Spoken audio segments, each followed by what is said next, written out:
Ensure that Escape from Tarkov is completely closed before starting. Step 2, go to the official Escape from Tarkov website. 1, open your web browser. 2, visit the official Escape from Tarkov website. 3, log into your account. If you cannot log in with your usual email, Yahoo, etc., use a Gmail account. You can create a new Gmail account if needed. Step 3, download the official launcher.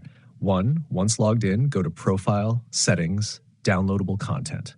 2, locate the Escape from Tarkov launcher. 3, click Download to get the .exe file.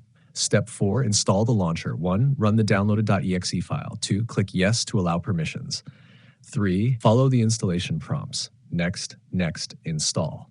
4, wait for the installation to complete. Task Step 5, launch the launcher. 1, open the installed launcher. 2, log in with the same account you used to download it. 3, if you see the buy option, don't worry, it's normal. Close the launcher after logging in successfully. Step 6, launch Escape from Tarkov from Steam. Open Steam. 2, go to your library, Escape from Tarkov, play. 3, the game should now launch without the corrupted files error.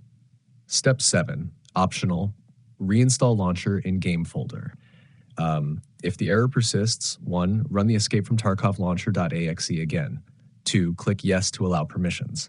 3, use the Browse option to select the Steam installation folder for Escape from Tarkov, usually C, Program Files, x86, Steam Apps Common, Escape from Tarkov. 4, select the launcher in this folder and click OK, Next, Install. 5, wait for installation to complete.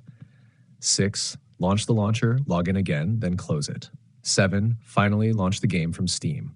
Result: after following these steps, Escape from Tarkov should launch normally. The files are corrupted, integrity check through Steam is required, error will be resolved.